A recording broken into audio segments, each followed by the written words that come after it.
training teacher for this week. So thank you, Pablo, for giving us our budget for helping us. And from some of them, enjoy. I think we should go to slide one. Okay. Hello, everyone. It's okay not to use the microphone, so everyone can hear well. So if you can't hear or anything, it's okay for the thing. Then I'm using my phone. Okay. So my first time using microphone, so I'm sorry if I don't use it correctly. So first, let me tell you just like 2 words about myself, so you can know me, and then I'll get to know you over lunch. So my name is Pablo. I'm from Buenos Aires. I studied in the University of Buenos Aires. I finished my degree in 2009, and if everything goes well, I'm going to finish my PhD in March. I've been doing basic things all this time, so like 10 or 11 years already. I've been competing for 5, and then I've been writing the problems for the original and doing a couple of these kind of courses for training. And that's it. So I went to original from 2002 to 2007, and I went to the final in 2005 and 2007. Okay. So for today, I'm not going to talk a lot about algorithms or data structures or coding or something. I want to do more like an overview of what the training is like this week and in general. This is my view, of course, and it's not the only view that exists, so maybe it's fine, of course, if something that I say or some tip I give is not useful to you. Of course, you should train in the way that you find best.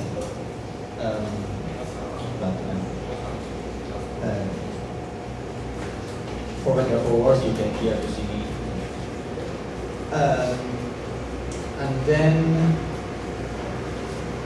so today maybe we won't take all 3 hours or 2.5 hours.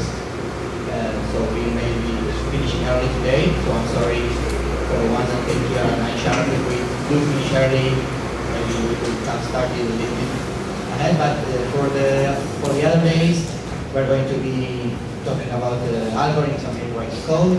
So it's going to be the opposite. So maybe the 2 hours and 45 minutes or whatever are not going to be enough. And I want to try to take at least a small break in the middle so you can go to the bathroom and wash your face or whatever you would like to do to wake up again. So we as well already said we're going to be starting at 9 sharp, even if only one person is here. If no one is here at 9, I'm not sure. But if at least one is here, we're going to start at 9 because otherwise there's not going to be enough time. Okay, so first, maybe this is also obvious to you. So feel free to interrupt with questions or telling me to speak slower or faster. Because if I talk, especially when I'm talking about the problems and algorithms, if I talk and no one says anything, I'm assuming you are understanding everything. And if I see you are starting to fall asleep, then I'm assuming and you are not only understanding, but you already know whatever I'm saying. So I'm going to go faster and faster and skip to the next thing because, well, to not spend time on things you already know. Right? So if you feel I'm going too fast, don't be ashamed, just raise your hand, say, can you do this part slower? If you don't understand the English or the drawings or whatever, I will say it again, I will say it more slowly, there's no problem, okay? You're not being evaluated here, so it's not like if you raise your hand, you're going to get worse grades or right? So, and this takes me to the difference between actual competition, training, and competitive training. So competition, so everyone here already been at least in one regional? Yes? Okay. So the competition, you know where it is. So the training, so everyone did at least a little bit of training by yourselves in your home or with your team, but not like this organized training, but just getting together, talking about problems or simulating a test or something, at least once in their lives. Okay. So that's what I call training, right? Maybe you are by yourself solving some problem or thinking about the problem or reading some algorithm, some theory or whatever. All this is training. So what I like about this kind of training camp is that we can do something like in the middle. So this is what I call competitive training.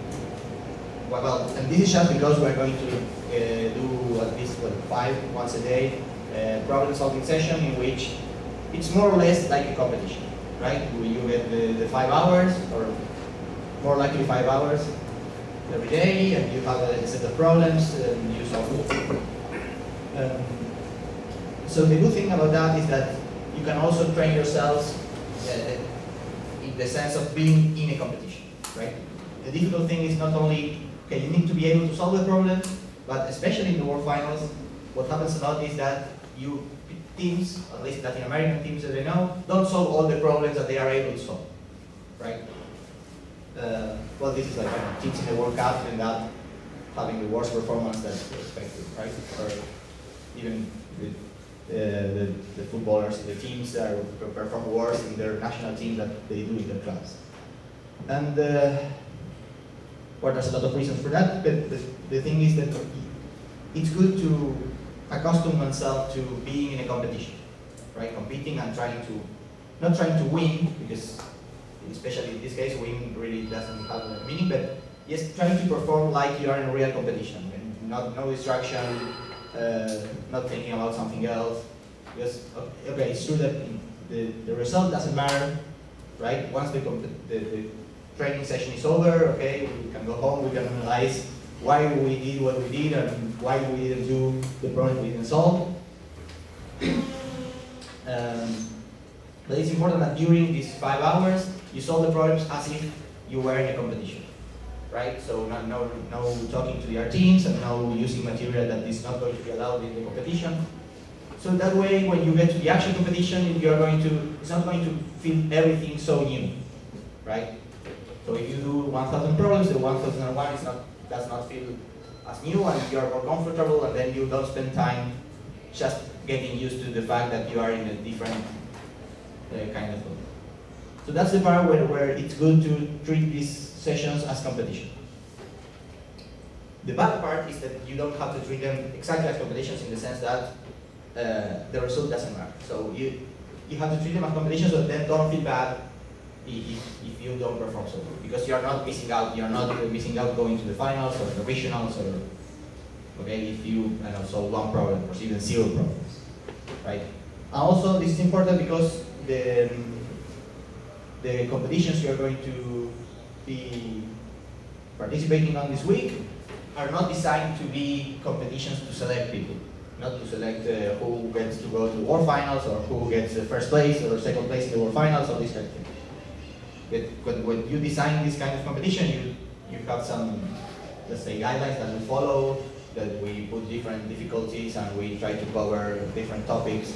And for competitive training, we sometimes try to do the opposite. Maybe we focus in smaller universal topics, or we put all the problems difficult because, well, this is training, you train more if the problems are more difficult. So maybe if you solve, I don't know, 5 problems in the regional, maybe this is going to be more. For instance, what you are going to be solving today afternoon is basically more the 1 or 2 most difficult problems of the last 6 or 7 regions. So of course it's going to be more difficult than the Latin American region. But also you may already know the problem, so that may balance it out and you may get a good result.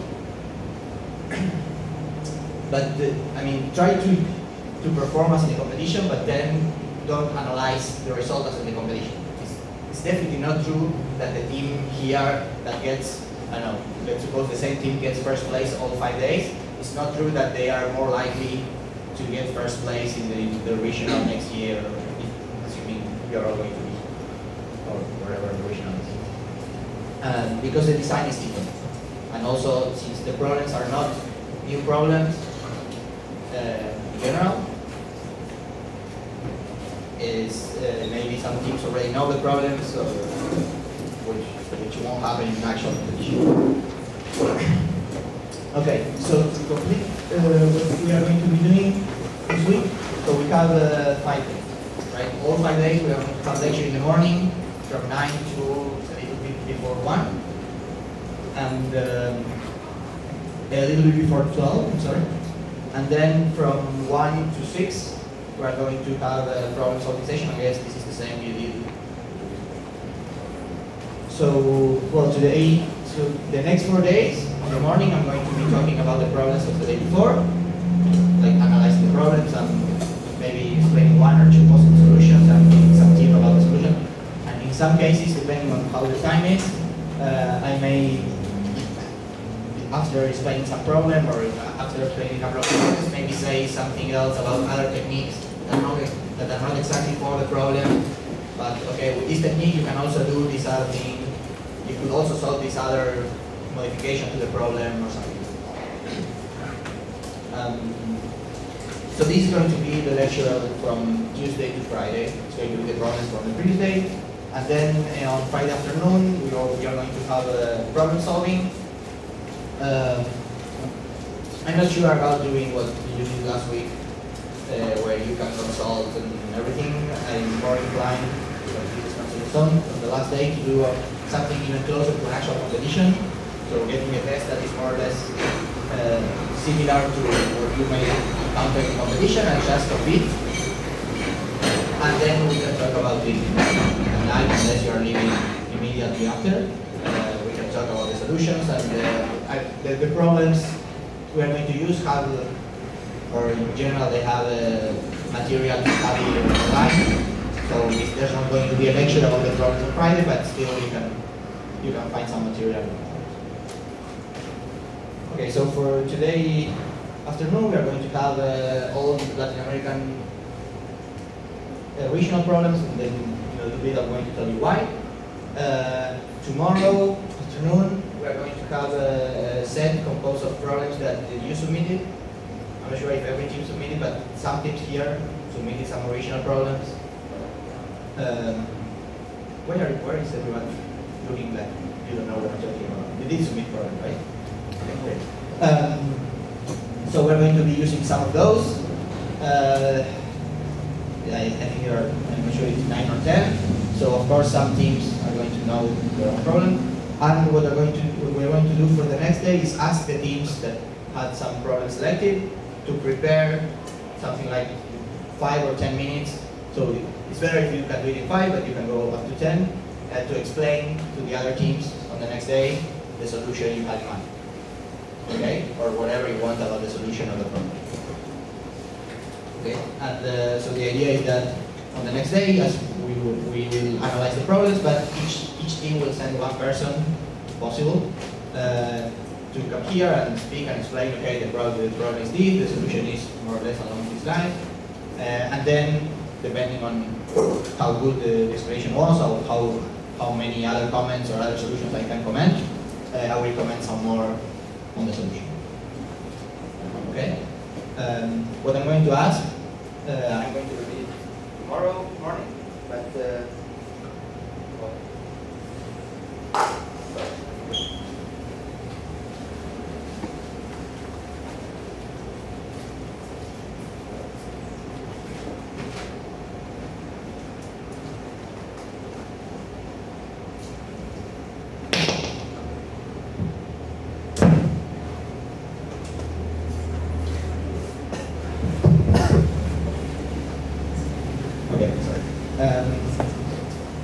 so what I'm going to ask is that for the first 2 hours of this competition, don't solve the problems you already got. Okay, of course.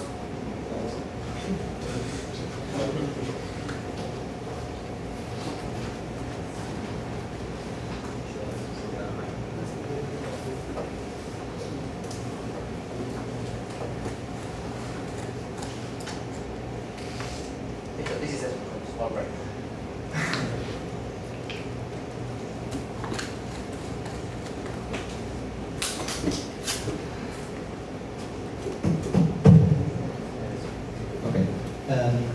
So in this competition, which is Tuesday afternoon, please do not submit the problems your own team proposed for the first 2 hours. This is just 2 hours. I mean, of course, you have an advantage in those if they are.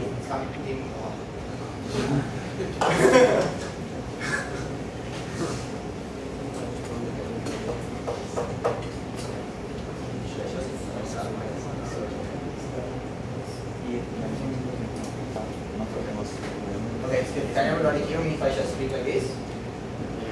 Okay, so let's continue like this for a while and then we can get in the middle. Okay. So what I was saying is that for the first 2 hours you don't submit. This is because not to mess up with the scoreboard, right? Because if you see the scoreboard, you're going to see, of course, many submissions in the first hour or first half an hour. And of course, if some of those submissions are not really because the problem is easy or at least fast to solve, but just because the team already knew it, then it may a little bit messes up with all the whole idea of having an environment closer to a competition where you have a lot of teams solving the same problem. Okay. But yeah, we're probably not going to enforce it. I mean, we know which teams submitted each problem, so we can maybe if we see something suspicious in the scoreboard, we're going to know. But I mean, don't cheat. This is the last thing I want to say about competitions. Do not cheat during start training. I mean, you shouldn't cheat in competition as well, but especially in training, right? There's nothing for you to win by I don't know, talking to someone by email and asking for some solution, right? I think you can. I think the internet is not disabled or anything, but I mean, you can use your cell phones or whatever. There's really no point, and there's no shame in solving 0 or 1 problem.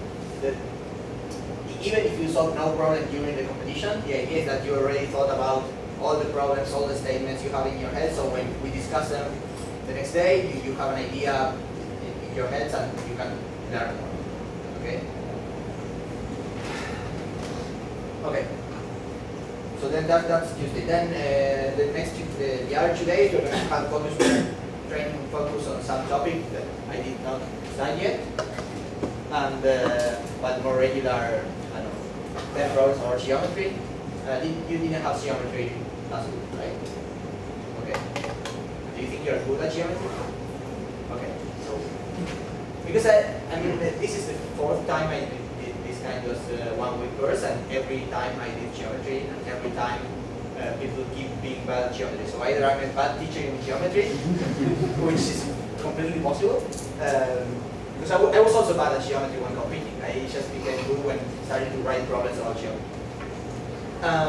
Well, good, I know. I know the solutions now. So maybe if I can find good problems and something good to talk about, maybe one day it's going to be about geometry, and the other day, I don't know, possibly arithmetics. And then on the last day, we're going to have this session, probably with the World Final from last year. So I'm sure many of you already saw it or thought about maybe even solved some of the problems on the internet. But if you can, try not to do it, not to solve any problem from the last World Final during this week, so that when we do solve it on Fridays, as close as possible to a real competition. And the same goes for not review the problems you submitted between today and tomorrow, right? I mean, you're still going to remember it, but if you review it and review the solution, it's going to be even easier for you to solve it. The idea is that you solve it as close as possible to a real competition. Okay, so that's more or less the argument for the week. So now I have like a small survey that I was going to send it to you online, but I can just do it like this with raising hand because it's not really so long. So how many is not going to code during the competition? So some, I know that, well, maybe not clear, but some teams have like, like 2 people that code and 1 that doesn't code, just think about problems and maybe read solutions. Here everyone codes during competition, or possibly codes. Okay, great. So no second question. So then how many of you do like team training during the year? At least in the last couple of months or something. Everyone? Okay, great. And how many do individual training? Like a systematic, not really just once. Okay, great. And how many of you participate into color or code forces or some sort of individual competition in a systematic way? Great. Good. Okay. And also the last question, this is the only shameful question I'm going to ask, is does someone not code in C++? It's not very shameful, I mean, you can go.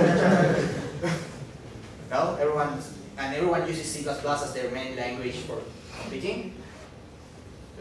Okay, great. So I can write code in C++ all the time and not worry about Java comments. That's good, because I know C++ better also. Okay. So now what I want to talk about is, I want to talk about a little bit about the difference between the problems in the regional and the problems in the warfighter.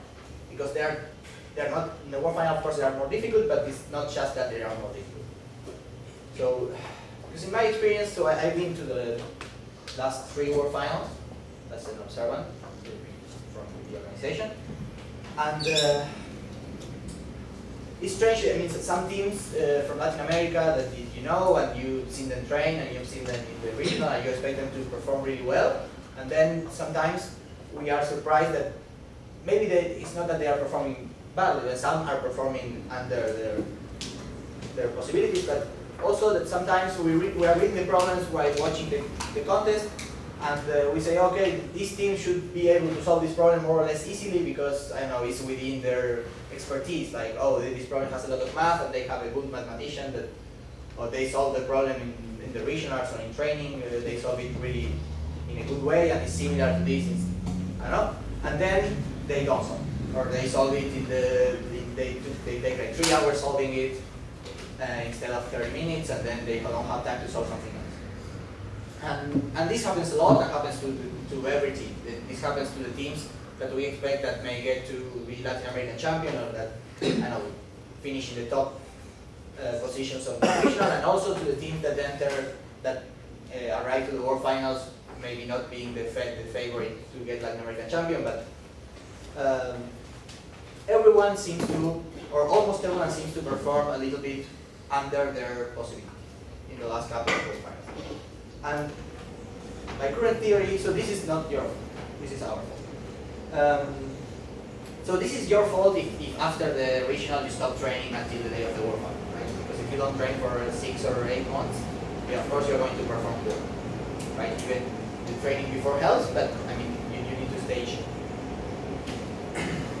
But this is also our fault because the regional and the world final are different. And it's not just a matter of degree. I mean, I've seen I haven't seen the first phase from Peru because I think they only have it for 1 year. But I've seen the first phase from Brazil, from Argentina, from Bolivia, and they at least Argentina, Brazil, they more or less are the same as the regional. They are not same difficulty, but yes, the same style. So you have this. So you have everything exactly the same, but a little bit easier. But between the regional and the world final, there are more things that are different. So I want to do an overview of what these differences are, so that when you are training for a world final, or when you are training in general, but you want to train to get to world final level and perform well at the world final, you can maybe focus on these details instead of focus on the details that are maybe really good for the regional, but then if you are really focused on this way of solving a test, then you may not be as comfortable with the world final, and then you perform under your possibilities. So first about the statements. So if you already read like 5 Latin American regionals and 5 world finals, some of these things I'm going to say may sound, I don't know, stupid or obvious, or you may not agree with what I'm going to say, but I think it's not only good to notice it, I don't think this is so hard to notice, but also to think about, okay, now that we know this difference exists, how does this affect our performance, or why is it important to train in the same way that we are going to be competing in this case for the teams that are going to the statements in the world final are longer. And this is not only that they have more pages. They do have more pages on average in the world finals than in the regionals, and also smaller print. So they are quite a bit longer. I think this is probably twice as many words in the world finals statement than in a regional statement on average between problems. And also they are more difficult to understand.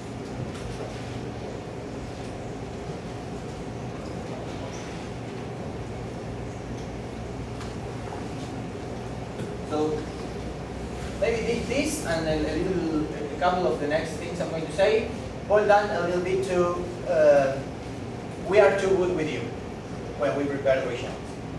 So we take the statement and we polish it a lot. It's not the world finals, they polish it also, but they polish with different target in mind. So we try to remove first from the problem and also from the statement anything that is not really important. Right? Of course, we do put a little bit of history, like to set the ambience. But yeah, we try to remove redundancy and explain things cut to the chase immediately and explain everything in simple words.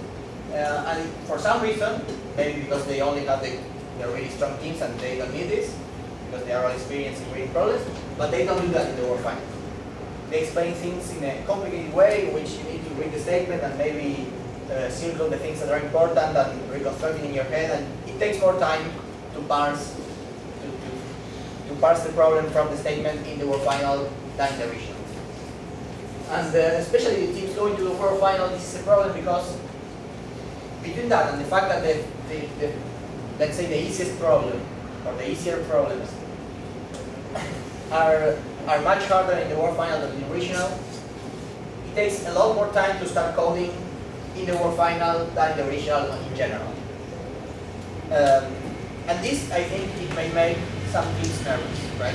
You're used to, you go to the regional and you're used to, okay, in more or less 10 or 15 minutes, I'm already coding the first problem I'm going to do, right? And then you train and you solve, regionals from all other places in the world, and more or less the same happens, right? You never spend an hour without someone already, or 45 minutes without someone already in the computer. And it's not completely unlikely that in the world final this is going to happen. First of all, because it is likely that in the world final you solve 2 or 3 problems less than you solve in the regional. And it's not that you're going to get to 5 problems in the same time you take to get to 5 problems in the regional and then do nothing for the 2 or 3 hours that remain.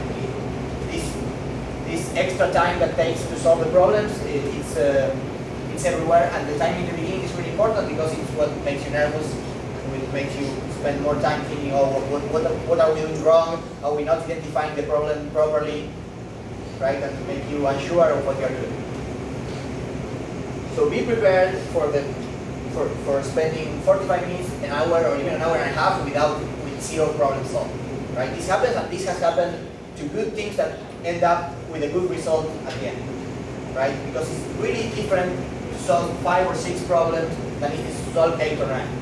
Right, and this goes for the teams that do solve 8 or 9 problems in the region. There's a really big difference in the total number of problems, so you can afford to be more patient in the world final, right? If you have to get to 9 problems, like maybe some of you do in the regionals, or like the Russians do in the world final, yeah, in the first hour you have to solve 1 or 2, right? Otherwise, there's no way you're going to get to 9. But if you have to get to 6, you can spend an hour without any problem. If in the second hour you may be able to submit 2, right? Okay, this happens. And also, well, the other thing is that if you go to the world finals, you're probably at least one of the strongest teams in your region. So when you see scoreboard, you're more or less on top all the time, right? In the world final, that's definitely not going to happen. I mean, I'm sorry to be such pessimistic, but I don't think in one huge difference we are going to overcome every Russian, Chinese, Japanese teams and get to the first one. Let's try to get to the first. So there's going to be much stronger teams not a lot, not 50 teams are going to be stronger than you, but yes, maybe 10 that are going to be starting to solve problems at an incredible speed, and then it's important not to get discouraged because of it, right?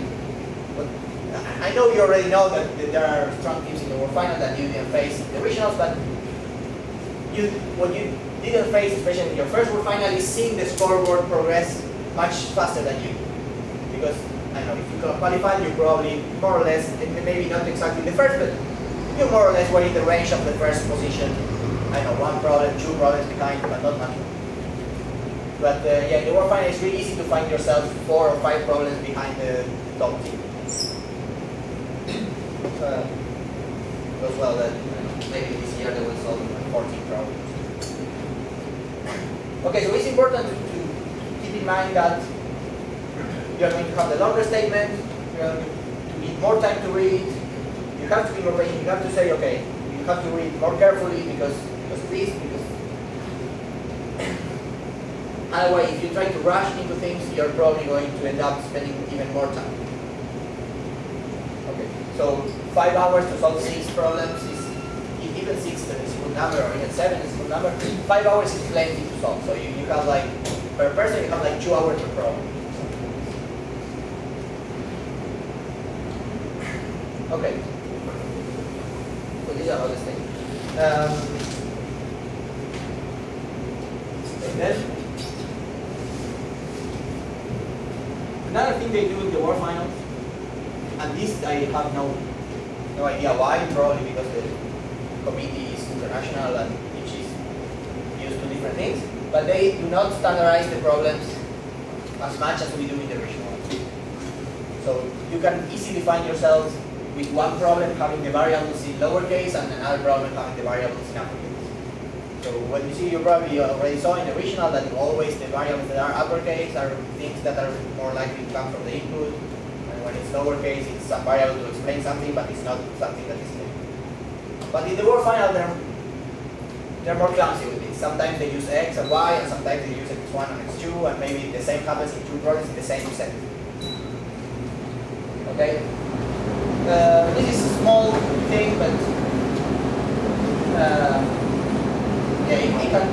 So remember this and try to maybe right before if you're going to the finals, right before the finals, maybe it's a good idea to try to do a simulation taking one problem, a bunch of problems from different places, and they of course are not going to be standardized, and just to be prepared for this kind of thing and avoid some sort of shock, let's call it, that will, this is not going to make you like not solve the problem or anything, but it may make you go a little bit slower, or I know, be surprised for a bit, and you can lose your focus. And the last thing I have to say about sentence is that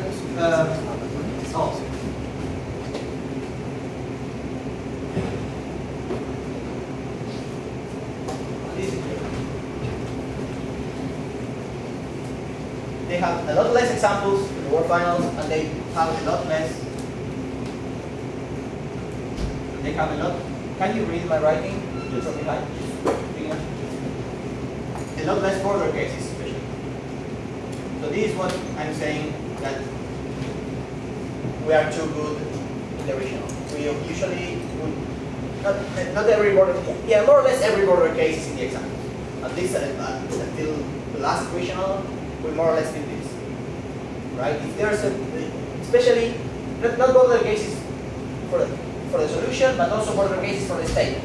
So sometimes you read the statement and say, oh, what's going to happen for x equal 1? Because the definition is not exact. Maybe it is clear, but it's not exactly obvious what happens. I know, for some reason. I know because the definition has a for all, and for x equal 1, that for all is empty, right? This still is perfectly well defined, but it feels strange to have it for all that quantifies over an empty universe. So when you have that case, usually what we do is we either specify it, or we forbid it with the restrictions, or we put it as an example so you're not in doubt.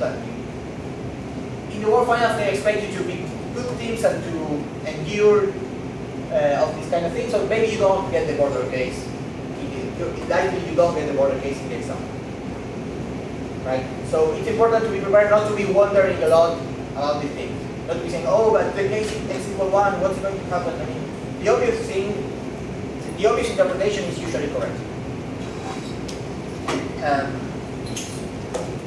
So try to, I mean, if you think the solution for the border case should be 1, but it comes to you, you find yourself doubting where, oh, but I have this other interpretation that you could think that it could also be 0 because, I don't know, that's probably not true. I mean, think about it, of course, discuss it with the teammate to be sure, but don't waste a lot of time and a lot of effort and a lot of nervousness thinking about this kind of thing. Okay? Just because they are making this thing. And also, since you have less border cases, also in the solution sense, try to think about the border cases while solving. Either before solving or before submitting, preferably before solving, try to think, okay, so you have the general case solution. Okay, does this have border case? What happens with the minimum value, maximum value of degree variable? Right? You should, of course, do this also because this kind of border case we also put the examples many times in the original and this is because the original has really a different audience than the work final. It's not only teams with of course, because we have teams that go directly to the work final. Right? Because not every country has a first phase. And even some countries that do have a first phase, still their first phase is not filtered enough for teams that are absolutely new to the competition to get to participate in the region. This is not a bad thing. I mean, as long as there's room for everyone, it's good that more teams go to the region. But since this happens, we try to avoid a team that has the correct idea for a problem, not to get the problem solved. Right? So I know if the main idea about the problem is, oh, I'm going to use this algorithm and segment tricks, and that's the correct way to solve the problem, we try to make it as easy as possible for someone who comes up to that idea to get the problem. Right?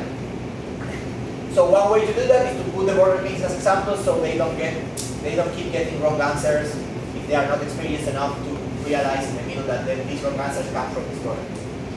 Right? But in the work panel, you probably won't find this kind of guidance.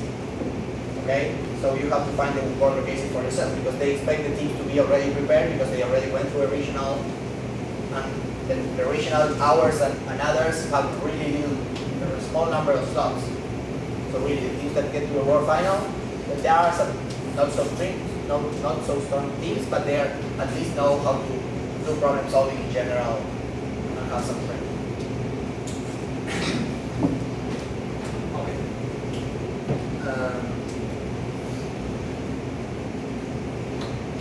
Then about the problems.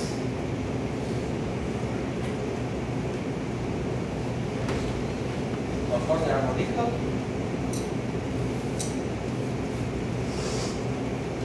But the big problem for us, or the big difference between the Latin American regional, is that there's no easy problem in the world finals. The regional, there's usually at least one problem that is easy enough for almost any team, or well, we have teams that end up with 0 solved problems, especially teams that are new to the competition. But for teams training to go to a world final, probably the easier or the two easiest problem in the regional feel like kind of the warm-up. Right? You start the competition reading the 10 problems, then looking at that problem, and trying to identify these 2 or 3 problems that you know you are going to solve, and any team member can solve it alone with 15 minutes in the computer. Right? At least I know for the top teams in Latin America that you should do. And of course, you should do this in the regional because you're trying to win, you're trying to perform good, so you should. But in the world final, you won't find this kind of problem. Of course, there are easier problems. There are really hard problems that you're probably not going to get even if you get 10 hours competition because they have this kind of really difficult problems.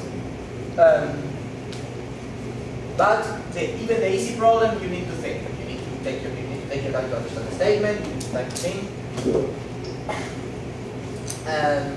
So yeah, so don't tackle the problem set in the same way you do in the original. Don't just speed through the pages trying to find out which is the easy problem. Because between the complicated statement and the fact that the easy problem is not so easy, you're not going to identify it by just reading the title of the example and say, oh, the example is yes or no, this is probably really easy. Or the time limit is low, this is probably the easy problem. Okay. So, well, we already had it in the original, but remember that, but they still don't have it in a lot of online churches. So remember that they are going to give you, or we suppose that they are going to give you the time limit for the problem, and the time limit is evaluated case by case, the same way we did in the original. Okay, so you can have a better estimate of whether some solution is going to make it in time or not, right? And if you have some solution and you are not sure, and you can afford the time in the computer, just program something that takes more or less the time, even if it's not correct, and run it to see if it fits some time. Because another thing that happens in the world final, the time limit is less important. And sometimes in the original we have some problem that, okay, you can solve it in n square log times log square, but you cannot solve it in n cube, right? And we expect for this to be the case, and we make the time limits and make the cases for this to happen. In the world finals, this is not so common. So usually you have a lot more, a bigger gap between working and not working. And they put the time limits really with a really big stretch from what you actually need to solve the problem. So something that you maybe tell, oh, this is 1000 n squared times the square root of n, is you're not sure. So in the world finals, a little bit more than the originals, I will try to incline for the yes answer. So if it's borderline, it's probably correct. It's probably going to work. And but also if it's too borderline, or you're still not sure, and you can for the time just program something that is going to take that amount of time, and run it and see and measure the time to see if it fits the time limit that you are interested in. Use the fact that you know the time limit. This is not, knowing the time limit is not just for backtracking or for heuristics. It's also to be sure that your solution is going to work. And also because complexity is not all. Some things, especially when you use geometry or anything with a lot of floating point operations, some things are going to be much slower, like 10 times or 20 times slower than other things, even if they have the same complexity. In particular, floating point operations have huge differences between one another. Like multiplying and adding between a floating point is more or less fast, but taking arctangent or that kind of thing, well, arctangent is fast, but like cosine is slow, for instance, or I don't know, square root is slow. So it's not the same how you do exactly the math. So try to also simplify the math on paper before going to code, especially geometry. Because also this is also good because if you simplify the math, then your code is shorter and it's easier to spot the bugs when you are debugging, because debugging is probably one of the most difficult things to do in this competition, right? Because you're nervous, you say, oh, I already coded the problem, I want my accepted so I can move on to the next problem, but you cannot, you have to keep reading your code once and again to find bugs. So it's better to try to simplify, especially in geometry. Sometimes you end up with a huge equation and you only need really 2 or 3 steps to get to the same result.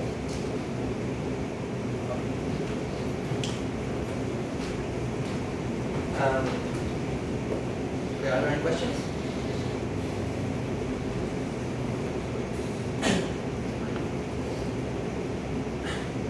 Okay, so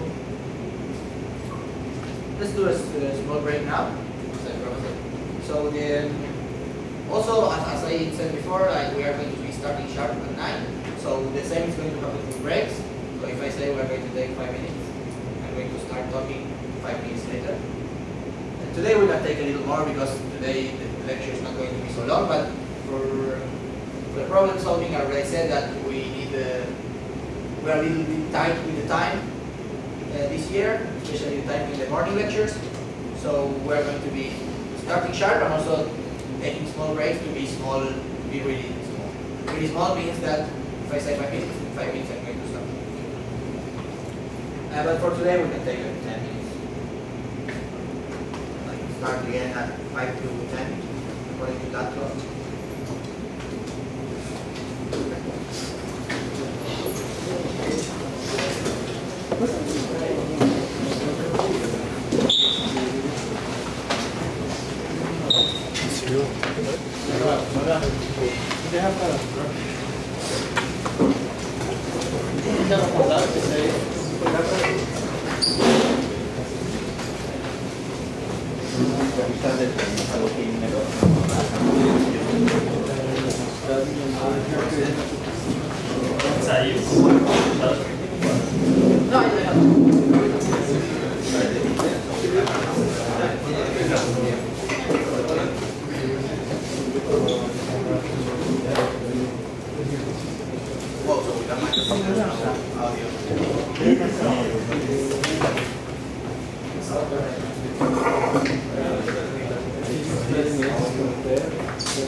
Vocês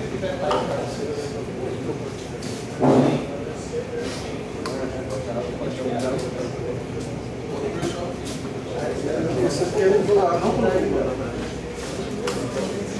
Vocês querem pular com 10 minutos.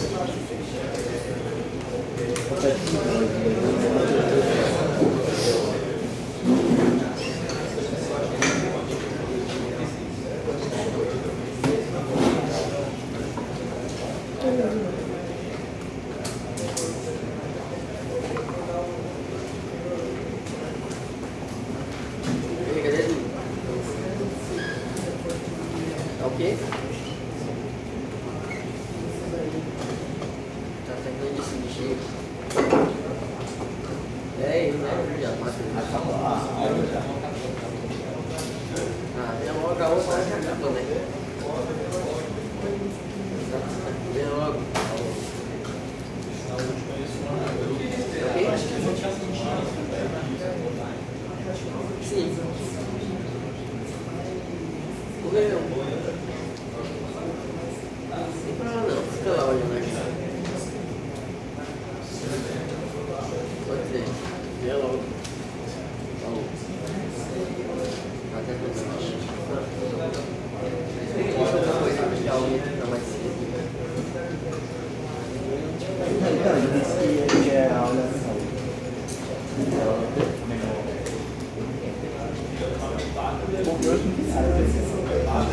Teve que achar.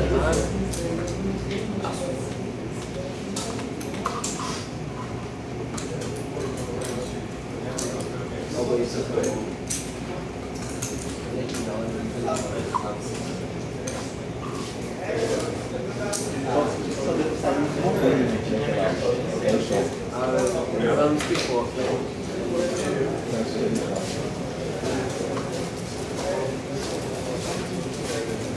não entendo essa história.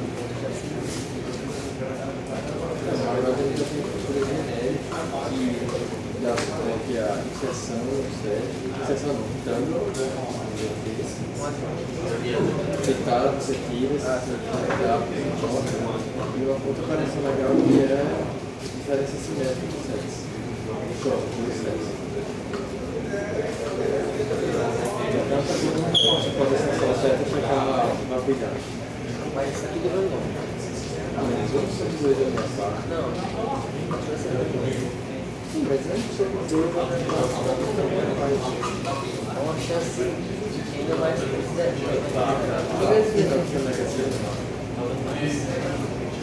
assim, ele dá da nossa uma hora de novo. Fica mudando o signo, né? E agora, tá? três aí na vida, pode ter assim, começar a mais assim. Você chama ao mesmo tempo. Você já falou o quê? Você está olhando a pessoa, toda vez que você se aposta. Aí você ganha dinheiro, ou você passa a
Okay.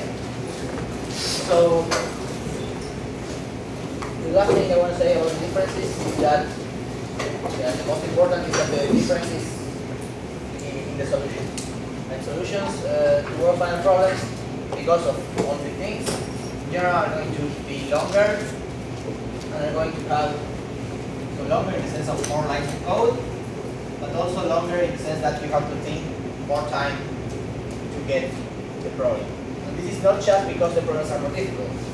This, even in the easy problems, in the original, what we usually do is we think, okay, this is the problem, this is the main idea, or the main ideas you need to have, but then we try to make it as close as possible from the idea to the solution, to the accepted code. So we try to remove as many technicalities as possible, right? Removing border cases, removing this kind of thing. And also say, okay, well, maybe some problem, you know, okay, well, if this, I know, the input is a string, and if it was a binary string, you will solve it like this.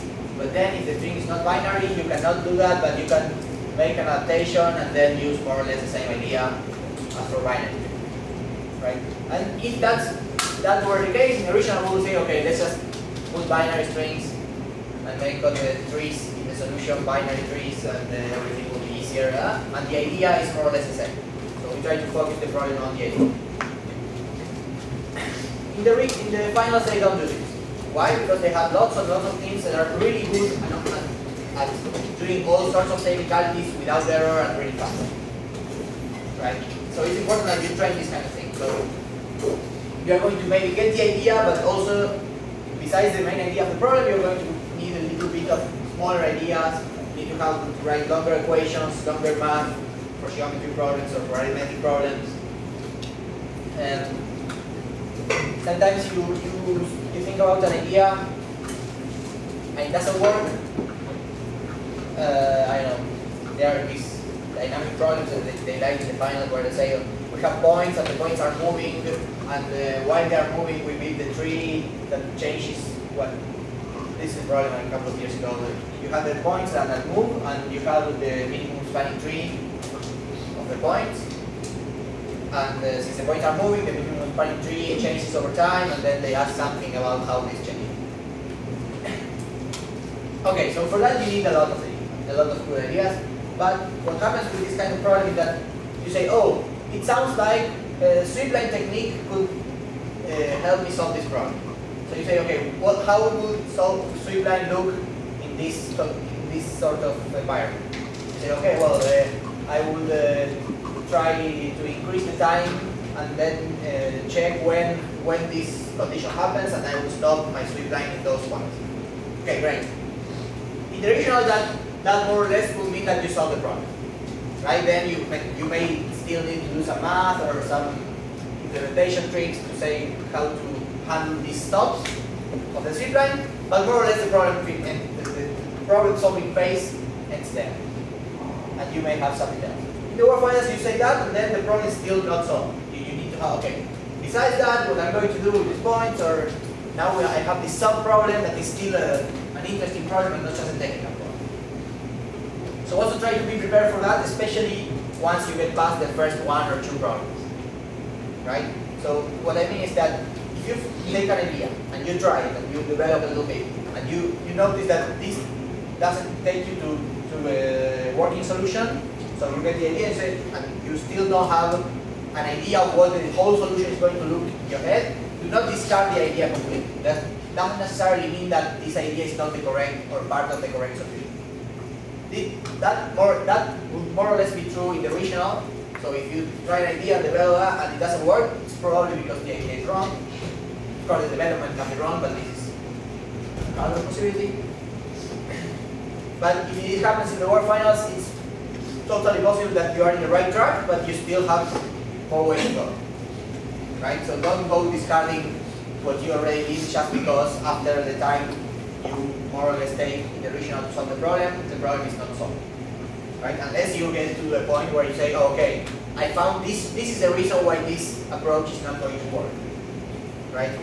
I don't know, some invariant you need to fulfill is not true in this particular case or something like that, of course. Sometimes you are going to try an approach that doesn't work. But don't discard it as fast in the work finance because it's possible that you need more time or more development or more ideas to reach. So this is why solutions take longer. They take not only longer code, but longer, let's say, I don't know, idea phase or something. I also have, on top of that, they also have more technicality. So we also try in the originals much harder than them, it seems, to remove the technicalities from the problem. Say, okay, if this part of the solution feels too technical, how can we get rid of that? And make it more about the idea or the algorithm and less about the technical detail on how do I handle, I don't know, spaces or I should be able to. The technicalities are not exactly reading the input or writing the output, but I don't know. If you have you all know longest common subsequence, right? So you can ask for, okay, what's the length of the longest common subsequence, or you can ask, give me one of the examples, or give me the lexicographical list. The solution is more or less the same in both in all cases. The idea of the solution is more or less the same, but if you want to recover one of the examples or even get the lexicographical list example or something like that, then you need to do a little bit more of code to say, okay, this is how I'm going to recover the solution once I find it, or something like that. Okay? It's typical with dynamic programming programs. You can either get the solution and then you need to get a clean code where you more or less translate some recursive function and the memorization. Or if you want to reconstruct the steps to achieve this optimal solution, then you have to do a little bit more work. Sometimes it's just a little bit, sometimes it's a lot more. So this is what I would call technicality of a solution. If this is the case, then in the original I would try, in general, to remove this from the problem. Unless it is important for some other specific reason besides the specific technicality that sometimes happens, like to hide the solution or something, or to find some alternative solution that works for getting the actual solution but doesn't work to get to recover the path or something like that, then I will try to avoid. But in the work finance you will find more that you need to reconstruct the solution, or not just reconstruct the solution, that's not the common case, but you do have a little bit more technicalities in the problem. Right? So also be prepared for, okay, oh, I have a solution, this idea works, I tell it to my teammate says, oh yes, I agree with you that this should work, that this should work, okay. Now I need more time to write the code and more time to take care of all these little details. So that means more time to write the code, but also more things that you can do when the computer is already used with a team, for some other problem or something. Right? You can, after you work out the solution, you can work out all these details, even if you are still not in the phase in which you're going to write the entire coding paper before going to a computer, which is certainly a good idea. But even if you're not going to do that, it's good that you start doing some sketch of how these technicalities are going to be solved, instead of then spending time when you're in the computer thinking out this. Like, okay, well, I need to specify IDs for all these strings, so well, this maybe you already know how to do. I'm going to use a map from string to integer to do this, or this is the structure I'm going to use, and then you can write at least a little bit of code about those parts for how are you going to handle these details. Because usually what's going to happen is you're going to think about the solution without all these technical problems and say, okay, this works. Okay, the technical problems are possible to solve, and then technical problems are technical means that you don't need really ideas to solve it. It's more like you need some more code or some more things that you already know how to do. But knowing means that it's stored somewhere in your brain, but you need to bring it forward to the working part, right? So it's reasonable to spend some time thinking about that, and that's something you can start doing without being on the computer, right? In the regionals, maybe you don't find this much technicalities, so there's really not that much of these things to be doing, even especially in paper. Okay.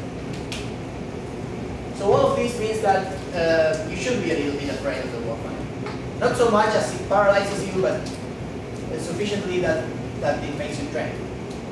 Because, I mean, you can do really well in the regional systematically and every year and train and do well there, and you can do really bad in the warfighter. And then you can be really sad that you did. And I know because I have.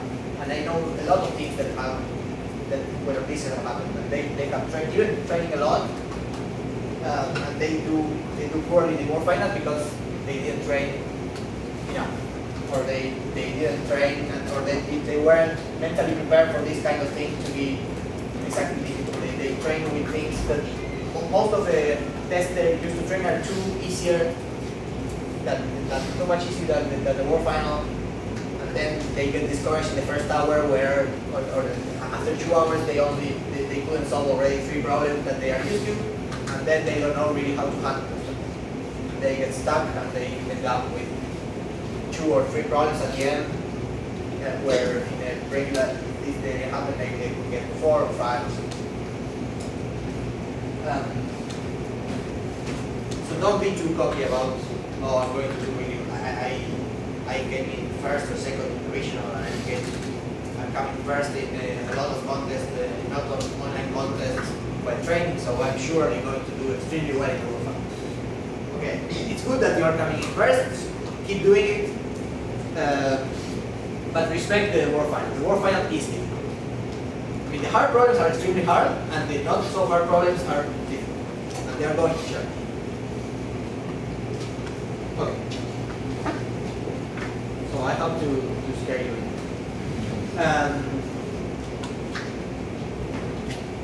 You need the thing. Yeah. Okay. So now, since this went a lot faster than I thought, so I'm going to make some small comments and that I like, and maybe some of you already heard it because I like it so much that I probably say it every time I do one of these. And then I'm going to talk a little bit about some tree structures. I'm just thinking ahead of how to save time from explaining problem state. Something that I'm definitely going to explain someday. I'm going to explain today, so I can explain it with more people. Okay. Oh, also, if you didn't today, but for the next days, I mean, do whatever you want, of course. But I would recommend. I'm going to try to write code, or at least several code in the board, or at least make some diagram or something about the solution. So I would recommend bringing pen and paper to copy or make annotations or something so that you can use that. I mean, it's not necessary that the drawing I make or the kind of code I write or the pseudo code I write is going to be useful for you, because it's useful for me, but the only way I can think about this is I have spent, I mean, most of the things I know, I've known them for a while, because I use them to write problems and I use them in training. So I think I may have gotten to a cleaner way of explaining or drawing or writing these codes in my mind, just because I had more time. So when you're older, you understand. No, really, I mean, maybe I will tell, oh, okay, you know this structure, and you will say, oh yeah, I know, yeah, this tree, this is that. But maybe it's still worth it for you to pay attention and write, because I know, I've been thinking about how to explain this structure or how to code this structure for a long time, because I already had like 6 years where I don't have to train for competition. I just have to think out clean solutions and how to train and how to. And when you are doing this, you have more time to, instead of solving, I don't know, 5 million problems, just get really nice solutions for technical problems. Or what is the nicer, the shortest, the cleanest way to write the structure or something. And I mean, what happened to me is that I know that now I have like a much better understanding and better code than I had when I was training. But I will probably perform poorly in a competition because I don't have the competitive training that I have. So you don't have time to do this because it's better for you to focus on the competitive training. But maybe you can copy from someone.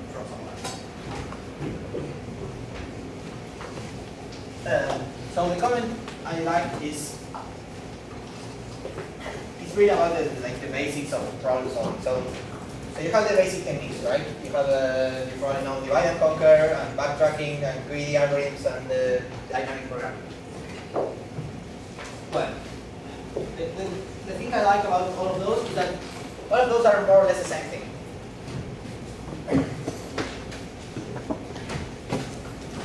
For instance, I'm not sure how many of you may already have heard this. One nice thing is that the difference between backtracking and greedy is just the proof, not the algorithm. I mean, it's where you put the difficulty. Because let's say you know the change problem. Like I have to charge, I know, $1.50 from $100, and I have to give change with the minimum amount of coins and bill. So I'm given a set of existing bills, and I have to the minimum number of bills that I need to reach some amount. You know this problem? Okay. Well, this problem has a pretty well-known dynamic programming solution for all cases, and there's also a not so well-known, but more or less, condition for when the greedy works. The greedy will be, okay, I have to reach some amount, then I pick the largest bill that is less than or equal to this amount, right? I use that one, I subtract, and I keep doing this, right? And you can do this more or less in every country with regular bills. For instance, one condition that is not the exact condition but that works is that if every bill is at least twice the value of the previous, then you can do this and it will work. And it will give you an optimal solution. But I think there are also more cases than that, but I don't remember. Right? So I don't know. So I know in Brazil and Peru you have like 10, 20s, 50s, and 100s, and then 1, 2, and 5. Great. You don't have to say great. So I know you have to do 90, so you start, okay, 100 doesn't work, you use 50, then I have 40, then I use 20. Okay, so I say, okay, these 3 is the optimal solution. And this is the greedy error, right? I take the amount, I use the largest. All the time I subtract the largest possible bill. Okay, great. So that's the solution. So now that I have to prove that this works, right? So how would I do it? Well, I probably do some induction on the amount, because since the amount is always decreasing, I will prove it by induction on this number. Okay.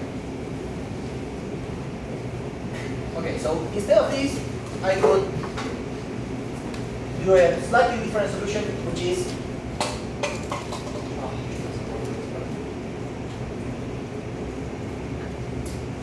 bad example.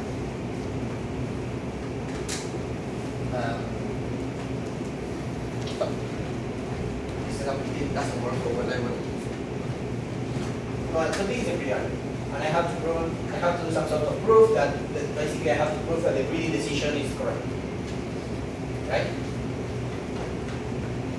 So basically when you do backtracking, one part of the backtracking is choosing the order in which you try the branches.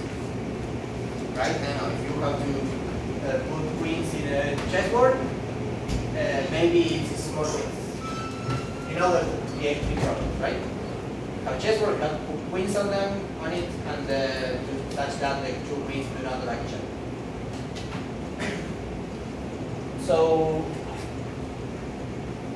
So maybe, and this is the typical backtracking example. So you put one here, and then you let's try put somewhere else, and then maybe you say, okay, instead of all of these, I already know immediately that don't work because they are already attacking the first queen I put. But then suppose I would try this, but then I don't know, I could have some heuristic that say, okay, instead of trying all the cells in some regular order, let's try this order. Let's start, for instance, with the cell that is one below and two to the right from the previous graph, right? Or some sort of heuristic like this. Instead of, okay, I'm going to try every cell, but do it in this order because these cells look more promising. And in this kind of solution, once I get in this kind of problem, once I get to a solution, I finish. So if I have some good heuristic of trying a good possibility first, then that's likely to make the whole thing go faster. Okay? In this particular case, this heuristic, like going one below and two to the right, is going to solve the problem just one pass.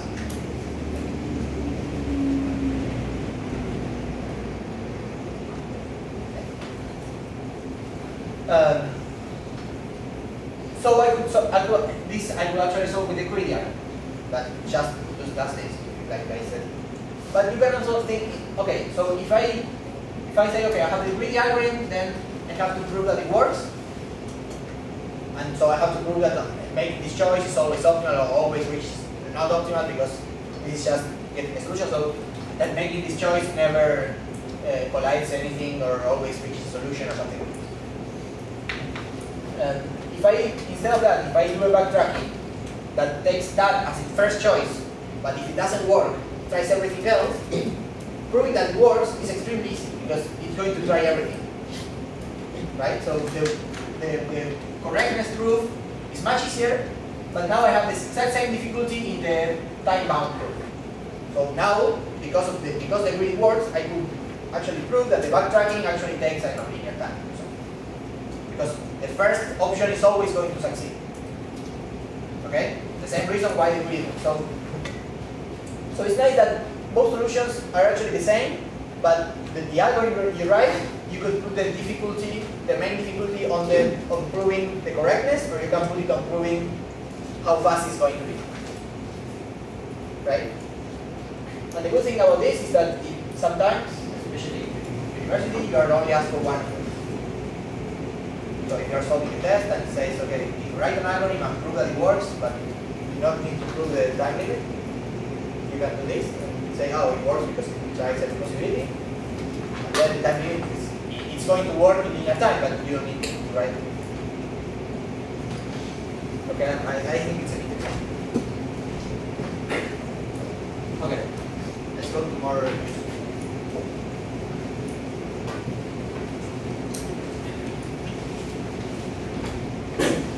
Okay, this I'm sure I already did in previous training camps, so some of you already saw this.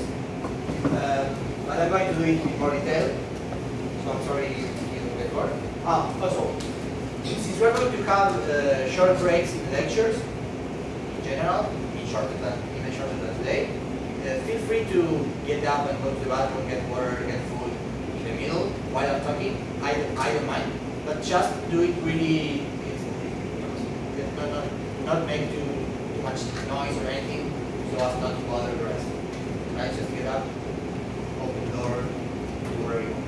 I don't know if I'm explaining something, if you have to go to the bathroom urgently, or if I'm explaining something you already know and you like to take that time to fresh up a little bit, to come back for the next problem, something like that. Just get up, go and come back.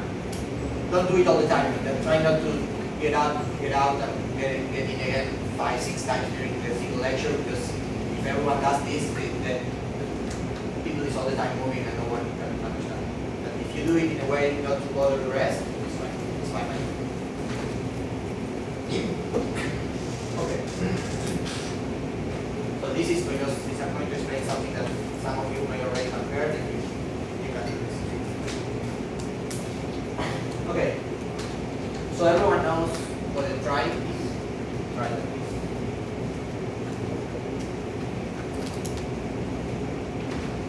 Okay. So tribe in particular is not really a structure, it's an idea. It's a way to organize strings in a tree form. So we have the tree, which has a nice property that if we have, let's say we have strings over a fixed alphabet. Okay, let's say we have strings of lowercase letters, right? So the alphabet has size 36. So then that means that our tree will have fixed branching exactly the size of the alphabet. So every node is going to have 26 child nodes. Okay? Let's make that.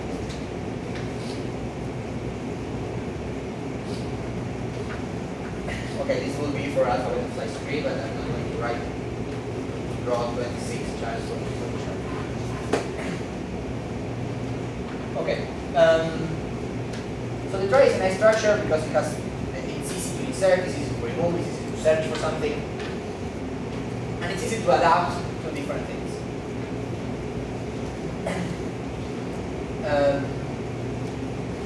But for all of those to be easy, you have to make them easy to you have to have an easy implementation. So now I'm going to write an idea I have polished over the years of how to implement tries. And then I'm not going to try to convince you that this is a good idea, you do whatever you want.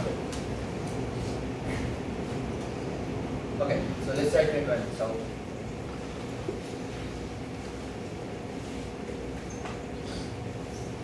just to calm down the academic in me, let me just say that calling something try is wrong. Because data types are not really tries or ABLs or red trees. This is either a set or a dictionary or something like this. But I don't care. This is license. Okay, so in a try we're going to have like instructions like insert, remove, and I don't know. Let's just start with insert, remove, and ask whether something is inside the set of, right? So this is going to represent a set of strings. Okay, but it's going to be much faster than this set. Even faster than this set.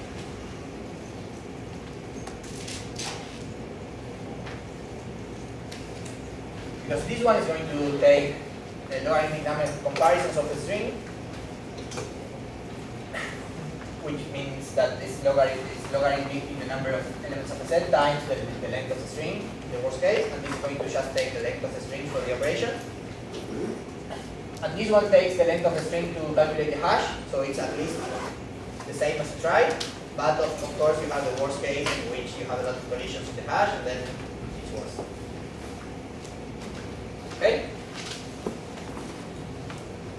And also I hate hash. Anyway, you can say, oh, I use hashing for this problem, and there are problems that can be solved with hashing. I'm not sure if the work, I didn't really check, but it's possible that in the work finance there are problems that can be solved with hashing. Usually the problems can be solved without hashing, or the hashing solution is actually, you can prove that there are no collisions in the particular example that you are analyzing, so it's not really hash. I mean, it's a perfect hash in the sense. So that I won't call hash. I will call hash in the heuristic sense. In the sense that, oh, I make some sort of hashing that I think we won't have collision. And in general works, but that's what I know like in general. Okay, so we have a chart. So now we have to represent this kind of structure. The regular way of doing this is to have a recursive structure, a recursive tag, right? We have something that represents the node, and then that thing has pointers or something to some other node, right? So the good thing is that if we can take advantage from SDL or for some things about the use in the class, you can do this without any pointer and without doing new and delete all the time. And this is the great thing about C++ that you cannot do in Java.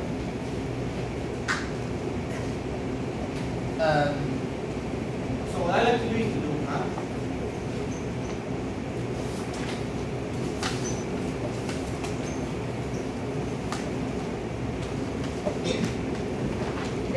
so I'm using char because we are using lowercase letters, but you can use anything here.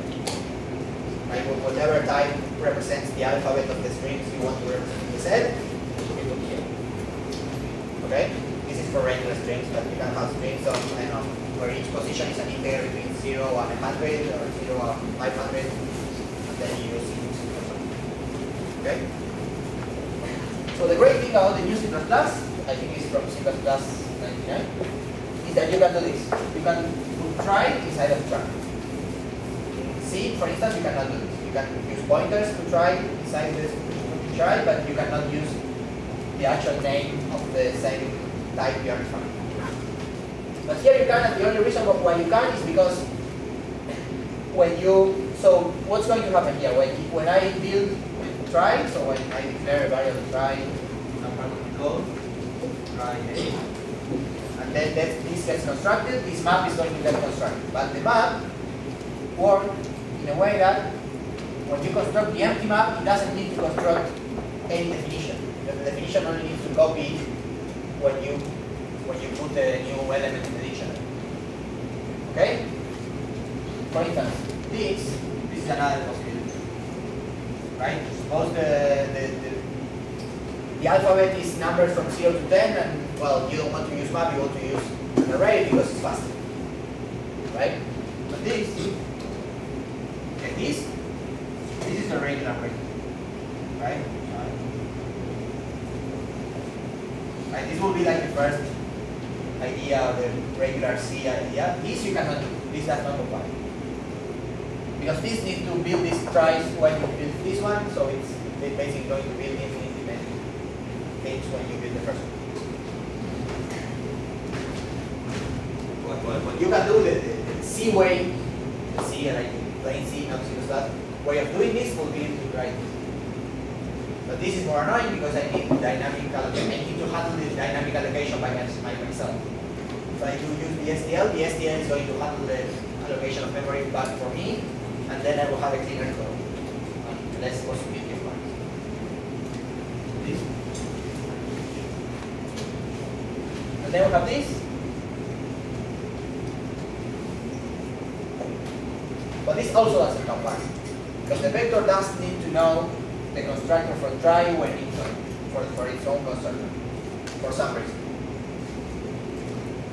But this, because you can do this and then resize this to a full side, but this also. And the great thing about map is that from the way map works in C++, you can just assume it has all the childs all the time. Right? Because when the first time you do something like t point child A, if the say existed, okay, it's going to return recursively the structure that represents the child node. Right?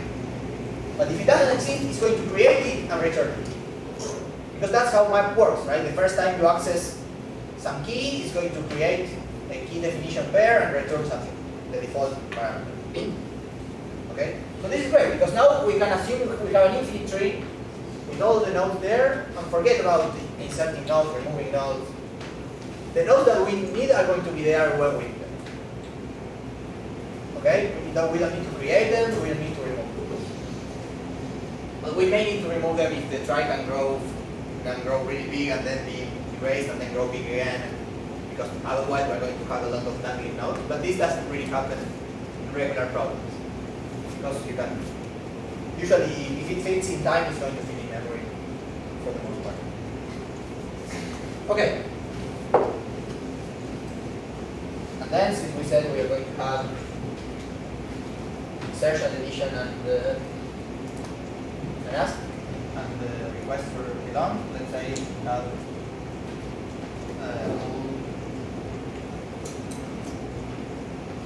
that represents whether at this particular node there's a word in the set that finishes. Okay? So for each node we have a bool. We have just the bool. We have just the tree structure and a bool per node.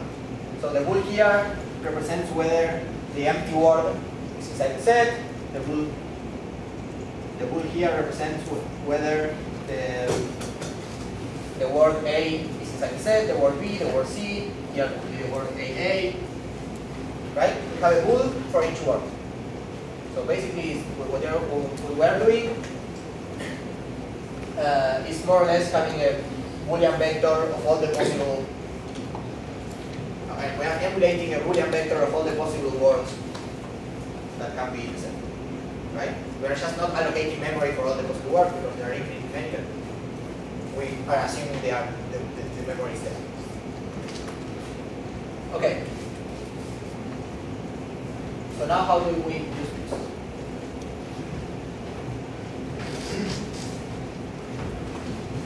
Okay. So we have insert. And we take a string. I want to insert the string in the set, and it doesn't matter if it is or not. Okay, so I'm going to write the easy way first, then maybe the efficient way.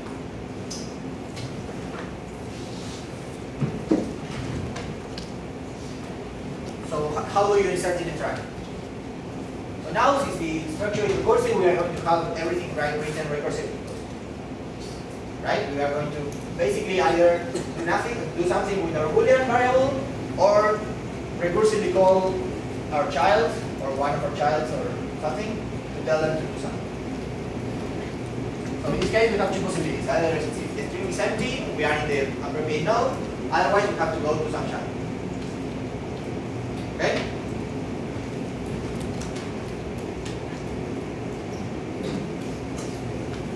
So if the string is empty, we come to RP.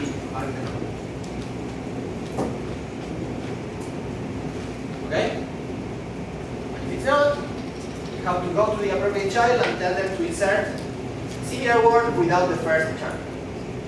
So if we are inserting the word, I don't know, duck, we are in a given node, we have to go to the child D, and here we have to insert duck. Okay? So here we just need to do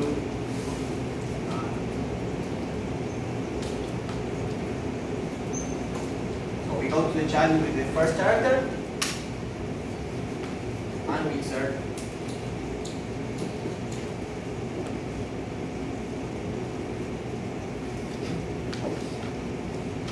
the word that results from removing the first character. So the substring that starts at the first position. I think this works.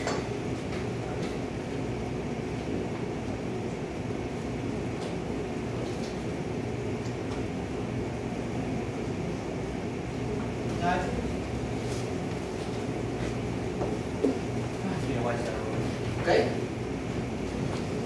This is the entire code for insert. The two recursive cases. Right? Because now we remove every technicality. We remove the insert, the creation of nodes and the allocation of memory. So all that remains is that the logic of the track. How does it work? Okay, the empties are represented here, and the non-empties are representing the child's sum.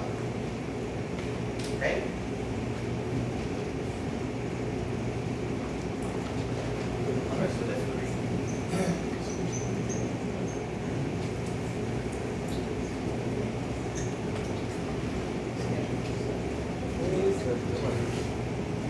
Okay, so for remove, we have to do more or less the same thing. Right? If it's empty, remove it.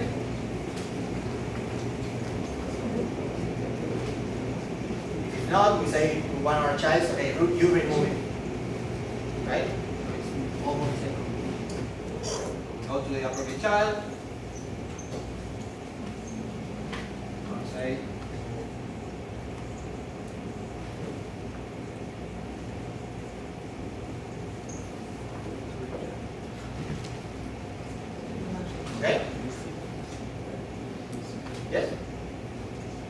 Okay, so the only problem, so this works, no problem, but this does leave the nodes dangling there. I mean, suppose we insert the word duck and then we remove the word duck, then we already created nodes for the, we already created the root node and the node for the B and the node for the U, and the node for C, and the node for the UC. Okay? If we remove that, all these nodes remain there. They all have the boolean in false, so they are not really representing the word, but we are kind of wasting memory. And also, sometimes the structure of the tree may serve some purpose later in the program. Right? We may say, okay, let's put all of this in the try, and now from the shape of the tree, we can deduce something about the problem, and also some combinatoric property about the set of strings. Okay? So if we either for memory or for this kind of combinatoric reason, we want to maintain the shape as the minimal number of nodes that actually are actually useful, either because they are terminal node or they are intermediate node from some actual word.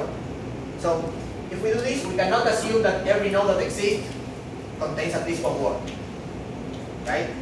Because when we remove, that stops being true. But what we can do, we can delete the node. So for that, what we have to do is just, after removing, we need to check, okay, why should I keep the current node existing, or the chat, let's say the chat. So there are two reasons. One is that it contains a word, or it contains, or something further down contains a word.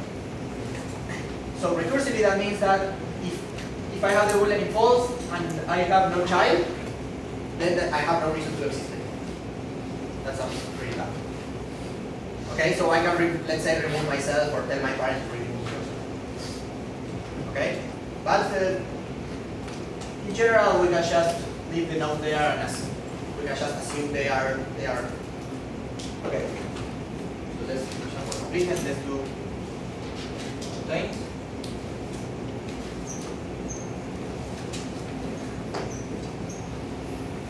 So again, it's all the same, right? If it's the empty word, just return the boolean. Otherwise,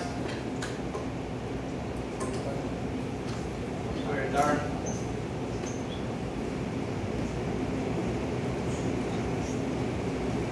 oh, sorry. This is where you should have interrupt me and say that I was wrong. Right? I should not do this if the thing is empty. Don't look at me like you already knew it. I know some of you did, but it was still wrong because you should have said it. Okay. In this case, it doesn't matter because we have returned.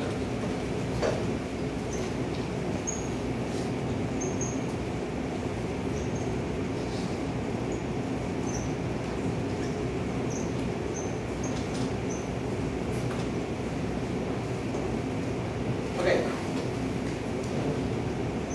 So this is good because it works, and because the code is short, and also it's not only 3 short functions, but all of them are almost the same. So if you copy one, it's really easy. You need to change like the name of the recursive function, more or less. Yes. By using some string, isn't it extremely inefficient because it's starting to move further? Yes. If you start a string more than 10,000. Yes. This is inefficient. This was my next step. So the problem with this code is, like he was saying, that each time we do substring, it will create a new string. So this is basically going to end up taking quadratic time in the size of the string, right? Because it's going to create a new copy with one less character every time. What we can do is, it's going to look less clean, but it's going to work more efficiently. And a way to do it more efficiently is, so we can have an index of where in the string we are standing, instead of, like, we can basically do this, but symbolically instead of physically copying the string. So,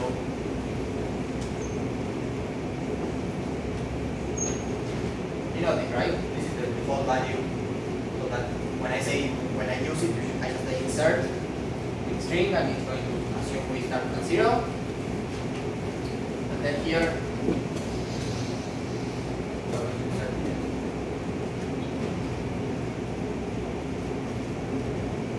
So I'm just translating, right? So now the idea is that I'm going to consider that the actual input is s dot substring I.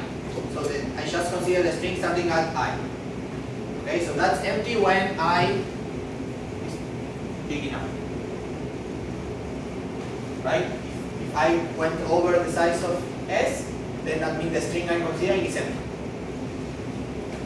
Then the first child is of course s sub I, and then for removing the first child, I just need to add one to it. So now we don't need more copies. Yes. It's important to take also into reference on the experience. Well, actually, it depends. I'm not sure if it depends on the implementation or not, but at least GCC is not going to copy the string as long as you don't modify it. If you make a lot of copies, it just maintains the pointers to the same string. So when you modify one, it's going to copy that one. That instance is going to separate it from the pool of instances. But yes, we can just to be more sure. Like this. And this same modification, of course, we should do in remove and it contains. Everywhere is the same trick, applied in the same way. Okay? But then this has no difference in usage, right? Because when we use, we still are going to say t.insert and some string here.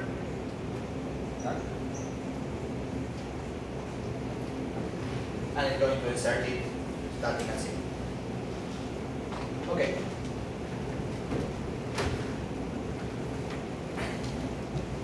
Okay, and this is, like most trees, the trees are extremely flexible. I'm going to illustrate things here that they also work in other searching trees. So suppose we want to maintain the size of the set. Well, if we want to maintain the size of the set, it's pretty easy because we can just have a global counter for the whole set. Right? We increase it when we insert, we decrease it when we remove, taking care of before inserting or removing, checking whether it was already there to be sure that we don't mess up if we have double insertion of the same word or double deletion, double removal of a word that is not the same. But we could do it like from outside. We don't really need to get inside the structure for something like maintaining the size of the set. But maintaining the set, but what we can add, for instance, is if we add the size here, the bad thing is we are adding a lot of information, and the good thing is that we are adding a lot of information because this information may be used. So let's say we add a size here. So what does this mean? This means, okay, the size of the set that is represented by the subtree of the node starting here. Right? So basically this integer has a root, is going to represent the size of the tree, or the size of the set. But this integer, for instance, at this node, is going to represent the number of words that start with A. Right? Okay. So, well, maintaining this is pretty easy because this is another way to work with trees. This is a particular thing that is, in this case, the tree is finally branching, right? It's bounded with branching. That means that we have a small bound on the number of childs of each node. So we can assume anything I can calculate recursively is going to take constant time. Okay? Okay? Are you fine? In particular, the size I can calculate recursively because the size in one node is the sum of the sizes of all its childs plus 1 if the boolean is true or plus 0 if the boolean is false. Okay? It's the only word that is not represented. So every word is represented either by this boolean or in one of the childs. Okay? So we could do the thing of, okay, if when I'm inserting I can check if this is actually a new word, then I add 1, otherwise I add nothing. And when we remove, if this was already in the set, I remove 1, I subtract 1 to the size, otherwise I subtract nothing. But it's much easier to recalculate because it can be done in a constant time. So basically after each operation we recalculate. Because of the way this is implemented, this is recursive, so the result for the recursive, for the childs is going to be already calculated when this returns. Okay? So here,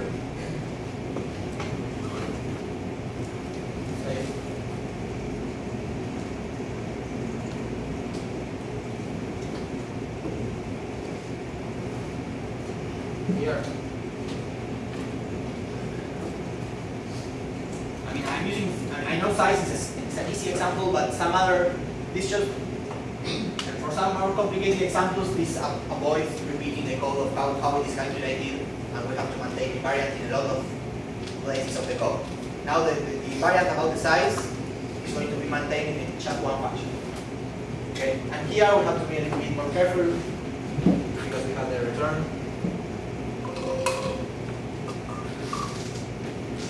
We need to start the result to return at the end. So we save it in a variable and then recalc. Well, for me we did not.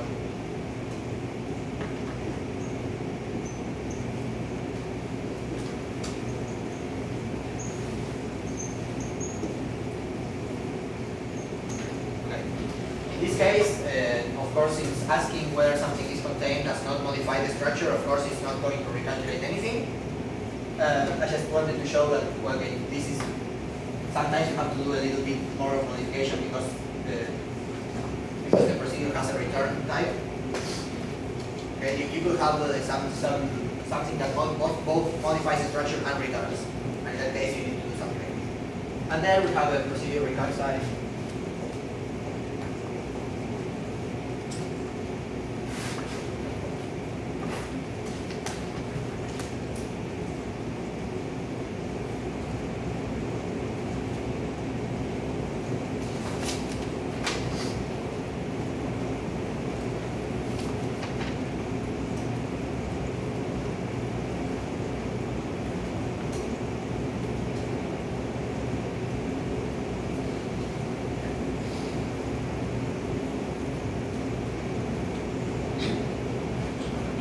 Yeah, this for all is just defined. I'm not sure how used you are to this kind of thing, but this is a nice define you can do. You probably know, does everyone know like a for n define? That's just you put two variables, the variable at the side and just writes the for from 0 to the variable to iterate integers. Everyone uses this or is not standard enough yet? Well, let's just say differently. Raise your hand if you don't use this kind of macro for.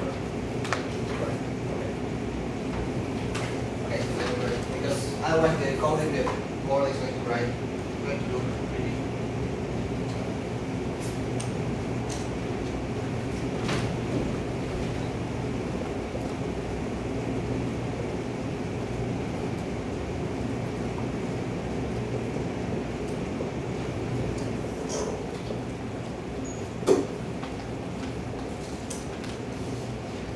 Okay, this is for n. Sometimes some people use it with uppercase, some use it with lowercase. It's basically this. So you can do some things like it's much better to like iterate matrices or something like that because you don't need to go changing the name of the variable here, here, and here if you write the whole for in your code.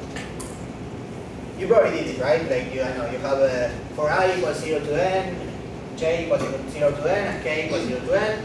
And then what you do is you write the for I and then copy it 3 times and then modify the name of the variable, but you have to modify it 3 times each, so sometimes you forget and you keep the for with j, but it says if I++, so nothing works. And then you don't know why for what. Yes? If this is like new C++ thing, you use just a for. Like you write for and then I and then 2 points and then child, just like for each. Does that work in? Yeah, the new C++ this works. The newer one? Yeah, we are using that already. So. Yeah, I never used it, that's what I'm old.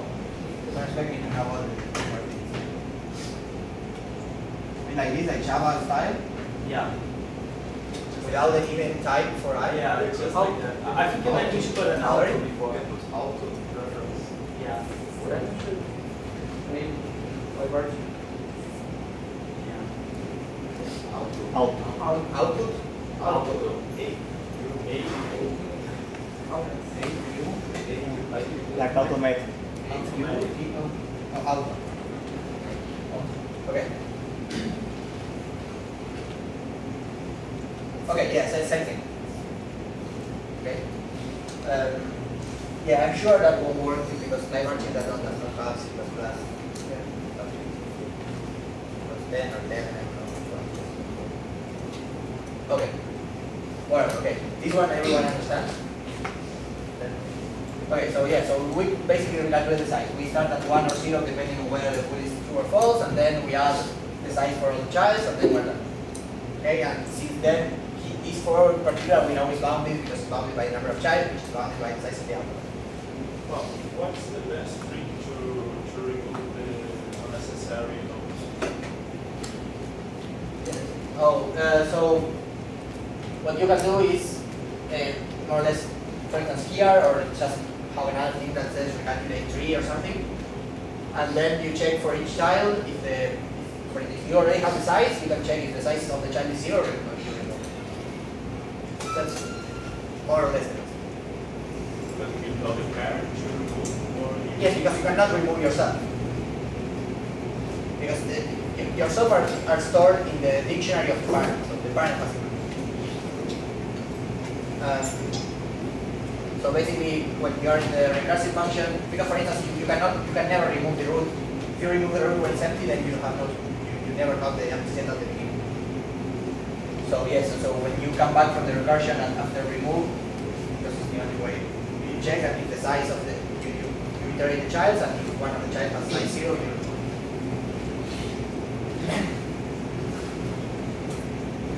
Okay. So this for size, maybe you can do it directly into the functions, but for some more complicated things, like, and this, now having the size of each node, allows us to calculate nice things like, okay, we can have the size of all the words that start with a given prefix, because we go to the node that represents that prefix and we check the size in that node.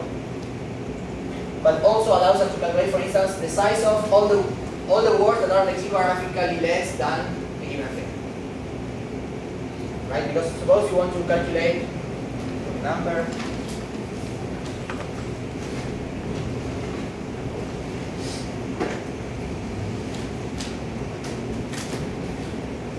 of words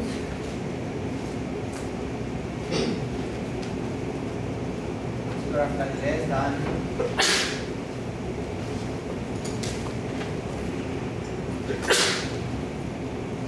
okay? So how can you be lexicographically less than below? You can either start with something that is lexicographically less than H, right? So A, B, C, D, E, F, G. Or you can start with H and something that is lexicographically less than E.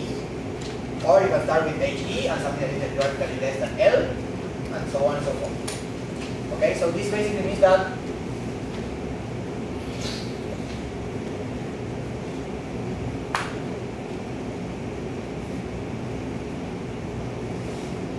if we are asked a question like this for a word, and let's say this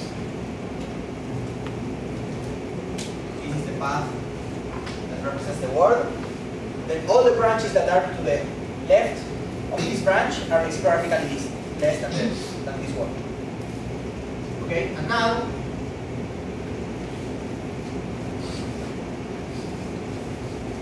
we can represent the size of all of that in a succinct way with this variable, because we just need, okay, for here, well, this is too small.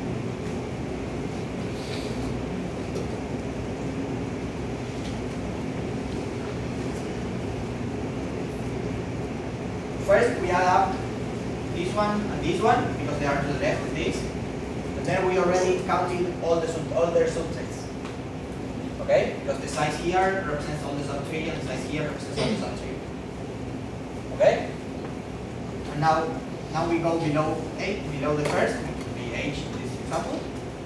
And then we take everything that is to the left of this node, that is nothing, because this is the leftmost. And then we go to the next one, and then we add up this one and this one. Okay? So for each height, you need to count the things that start with the same thing as our word. This is basically translating into a tree what I said about counting with the word. Right? These two represent things that start with something less than h. Right?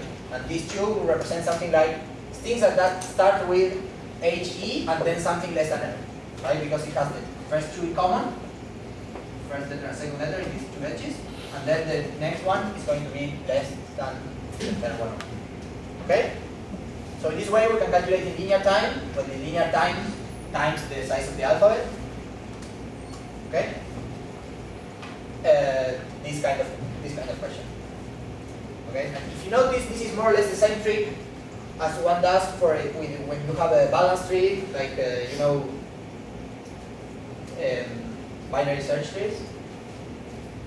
Like when you say, okay, I have a tree of integers, and the integers to the left are all less than, and the integers to the right are all greater than. Like the simple search tree you can have. If you want to calculate something like in that tree, so we have, let's draw a small example.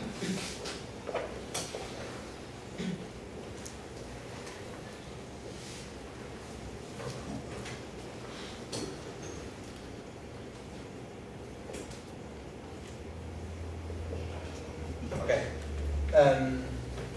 So if you want to calculate here the number of elements less than, let's say, 5, okay, we have to calculate something similar because if the root is less than 5, like here, everything to the left is going to be less than 5. So we need to take the size from this now. Then we can come here and repeat. If the root is greater than 5, then everything on this side is not going to be counted, so we have to go to the other side and repeat. Okay, so we are going to end up having to count the size of a part of the tree that looks similar to this. It's everything to the left of a particular branch of the tree. Right? Do you understand this? Why is everything to the left of the branch? It's everything to the left of the branch that is the search for 5 in the searching algorithm. Everything to the left is going to be small. So, and then if in each node we maintain a size similar to this, which basically counts the size of the subtree that is rooted at that node, which is easy to maintain because each time we insert, we add 1, and each time we remove, we that one. Okay? We can answer this kind of question in this tree, even though it's not a try or anything, because it's the same kind of idea. This question is represented by everything to the left of a particular branch, and then to count it out, we only count the roots of that. And the roots are going to look like this. Are going to be, for each height, the roots that are more to the left than the particular node in the branch. In this case, it's even easier because it's a binary tree. So it's either going to, for each height, it's going to be either one node or no node. Right? It's either you move to the right and count the left, or you move to the left and count nothing. Because if you move to the left, there's nothing to the left of the left. Okay? So this is the kind of trick that works on trees, and when you have a try, it works on trees. Okay?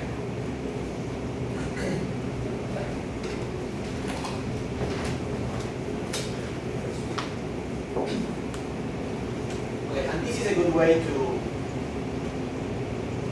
say, okay, I put some variable in the tree that it works for calculating something, and I maintain the variable all the time, and then the best way to, and if you know, we can be calculating recursively in terms of the same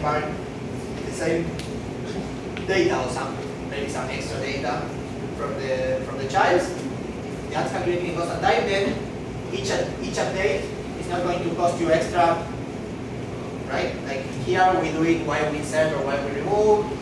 Here the same. You have to only update the branch where you insert or remove. The segment trees, the same happens. When you add information in a node of a segment tree, then if that information can be calculated recursively from the child, then it's clear that you only have to update the branch the branch that is above the item you updated in the array. Okay? So we can do the same thing in the segment tree. We can say, okay, we we put some function that says recalculate recursively, and then each time we go through a node, so when we are going to change a value, then when we come back, we call this function that calculates again, and then we have the information updated all the time. Okay? Because the same, this is not only code. If you have a function that calculates the needed value in terms of only its direct child, then that already proves that you only need to update the branch above the value that you are updating. That's both the proof and the idea of how to implement. Okay, and this having implementations close to the proofs of the mathematical ideas also helps making them small and really focused on what this means and remove technicality. Right? Everything else is a technicality. Everything like the memory allocation or creating and removing nodes is technicality. Right? So it's better to have all the code represent something that is really functionally significant. Okay. So last trick, I think I already said this when I came here last year, so the ones that were here already heard it, but I'm probably going to repeat it sometime during this week. But one more thing that you can do with tries is represent integers. Remember that I said at the beginning, okay, we do it like this. This means that for the way map works, we can consider every node of the tree already exists, right? And the map is going to eventually allocate memory and create it physically in memory whenever it's needed for the first time, right? But we can consider that we have a huge tree. So suppose we are interested in sets of strings of length, fixed length. So let's say strings of length 40, right? Usually, you represent strings of length 40. So this is a bounded universe, right? So theoretically, we can say, okay, let's make a huge array with one position for each possible string of length 40, because there are finitely many of them. There are 26 to the 40 of them. This is a lot, but still finite. Let's make an array of 26 to the 40 positions of booleans and represent the set by this. Right? This is like one of the easiest ways of representing a set. If we have a fixed universe, we do a boolean vector. Okay? Words of length 40, we have a fixed universe, so we do a boolean. But then, of course, the boolean vector does not fit in memory. And usually we will know that even though this is the universe, we are never going to have the full universe of half of it inside the set. Probably the number of elements in the set is going to probably be much more than this. So the boolean vector, even if it fits in memory, you're going to waste a lot of memory and time. Because creating the array and initializing it in false is going to take linear time in the size of the universe, not the size of the number of elements we actually insert in the set. Okay?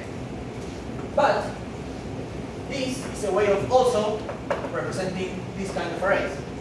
Suppose if we use this and we also only insert things of length 40, then only the nodes at distance 40 from the root are going to have the Boolean values in either possibly true. All the others are going to be false. So if you think about it theoretically, you have this tree, you have some place, you have this is 539 and 40. Let's say. So these nodes, if you think of the whole tree drawn with all the 26 or so on, more than that, with this number of leaves and all the internal nodes that are needed, if you think of that huge drawing, then the nodes in the leaves in the last, the leaves in the 40 height floor, then these are going to represent the array. Okay? You can think of them as an array of size 26 to the 40. The thing is that you're not going to access it with an index, you're going to access it by transversing a branch in this tree. Okay? So we're going to take type 40 to access. But other than that, it looks exactly like an array.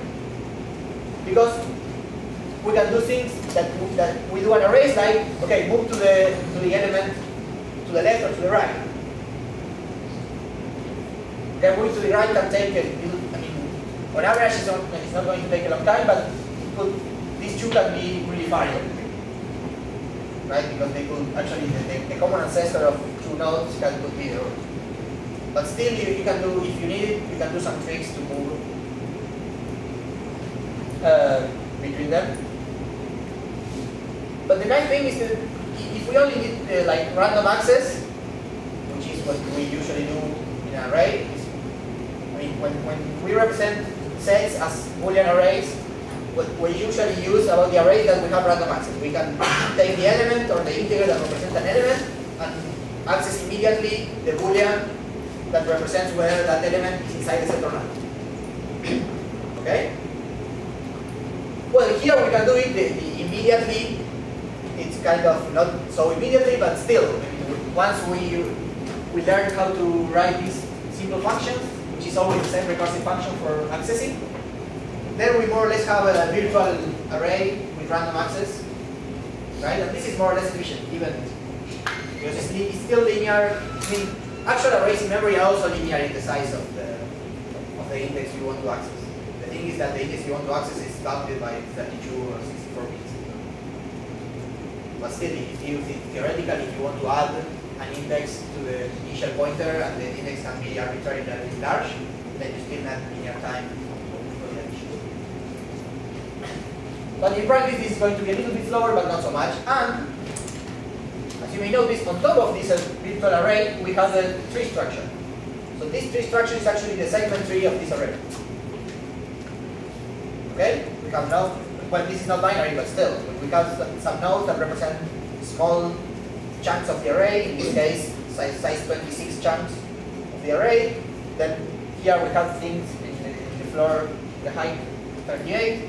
We have nodes that represent chunks of size 26 square of the array, and so on and so forth. Right? Each of them represents all the words of length 1. Actually, it's all the words of length 40 that start with this particular 39 characters. So that's exactly a chunk of the array of leaves of size 26. Everything that starts with the particular 38 characters is a chunk of these of size 26 square. Everything that starts with this particular 37 characters is a size of these of size 26 cube. Right? Because all the combination of the last 2, 3, 1. Okay? Is this more or less clear? So now, okay.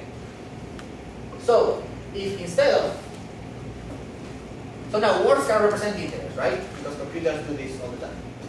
Words in the binary alphabet represent integers in a natural way. So let's say we want 32-bit integers. Okay.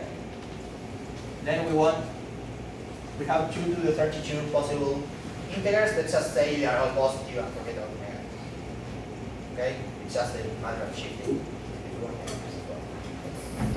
Okay, so we can represent a particular integer, but its binary expression of length exactly 32. So basically, whatever size 32 variable will have inside. Okay, starting with zeros is necessary, and then using those words, the set of binary words of size 32. It's easy to bicheck with the set of integers between 0 and 2 to the 32 minus 1. Okay? Because this is the way 32-bit unsigned 32-bit integers are represented in the computer. Okay? So now, if we build a trie for this 32 binary digits long words, this represents a virtual array of size 2 to the 32. Right? So it's the Boolean vector of a set. Okay? Are you following? Great. So it's the Boolean vector is representing as a Boolean vector the set of integers between 0 and 2 to the 32 minus 1. Okay? So now we can represent sets of integers. So and the access time is strange because now the access time is a little bit worse because it's logarithmic the size of the universe, not logarithmic in the size of the set. So basically 32. So inserting, removing, everything is going to cost 32, even if the set has 10 elements. Okay? That's a little bit bad. I mean, it's worse than using set from the STL, right? Because that's logarithmic in the number of elements the set actually has. But the good thing is that the structure of the tree is much more regular, right? First of all, it doesn't need a lot of code. So you can code it by yourself, You don't need like, you won't call by yourself an ABL or a red black tree. Right? This you can call by yourself in an actual competition and it will work. And also, okay, it works, but it's not that much worse. Usually, when set works, this is also going to work. Usually. Because maybe you're not going to use 32. If you know that your numbers are between 0 and 5,000, you are going to use 12. Okay, because 12 bits are enough for this range of numbers. Okay? You don't need to use exactly 32 all the time, just the number of bits that you need for your range. And also this big constant is probably going to more or less be compensated by the fact that this logic is really simple, so you move really easily through the tree, and the logic behind ABL and redback trees is more complicated, so you need more comparisons to move through the tree, and eventually you need to reposition the tree. So in practice, it's not going to perform that much worse than the regular set. Of course, if the set is enough, use the set because it's already programmed, you don't even have to call this. But this has a regular structure, so you can do a lot of nice tricks with the nodes. So you know, okay, this node represents everything that starts, let's say, so now we have a binary, right? So this node represents everything that starts with 0, 1. That actually means all the numbers, so let's see, if we have 32 bits, it's all the numbers between 2 to the 30 and 2 to the 31, 2 to the 30 plus 2 to the 39. Okay, each node here represents a range of integers. It's all the integers that their binary expansion with 32 digits start with 0, 1. Okay? And each node represents a range like this, which translates into a range of integers. Okay? So basically this tree is exactly the segment tree of the Boolean array we have below. So we cannot make it non-Boolean. If we want a dictionary instead of a set, we can replace this Boolean with something that represents the definition. So suppose we have a set, a dictionary from integers to integers, we can put an integer here, we can put 2 integers, whatever. And then we have the regular segment tree. Right? But this is like an on-demand segment tree, because you don't really have the whole tree in memory all the time, like when you do the regular segment tree tricks with arrays. Right? This allocates memory for the tree as when you use it. And when you don't use it, it has some default value. So suppose you want to use you want to query for minimum in a, I'm going to do this some other day, but you want to say, let's calculate the minimum of a range in the array, right? For that, you usually need in the segment tree, you need the minimum in each node, right? So you have the minimum stored for particular ranges, and then when you have an arbitrary range, you partition it into ranges of this type you know, so things of length, powers of 2, and align properly. I'm going to do this in more detail some other day, but I mean this is really natural because it's just okay. So now we have, instead of this Boolean, we have some int that is the value. And this is only going to matter for the list. Right? It's for each integer, so for each position in an array we have some value. So that's a dictionary from integers to integers. Okay? Now we can maintain the bool if we want, but we are going to use it only in the list. The rest, the internal nodes, we don't care. And then, instead of size, because we don't care about maintaining a size, or maybe in this case it's easy to calculate with some mathematical expression, we don't really need to store it.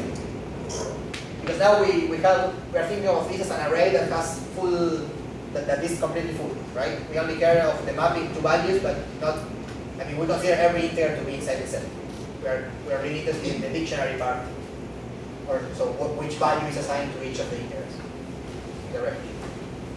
So here we want to say, okay, maintain the maximum of the range, right, or the minimum.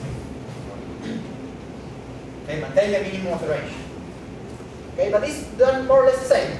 The minimum of a range we can calculate recursively in terms of its child, because the minimum of because the whole range is represented by either the left child or the right child.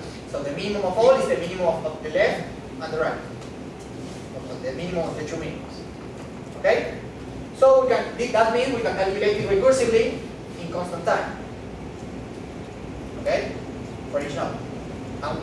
That means both that we only need to, when we have an update, we only need to update the branch that goes up to the value we actually updated.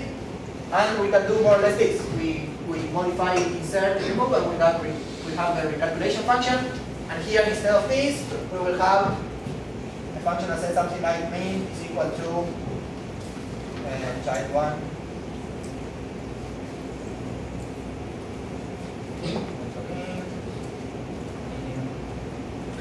This and the same for the right.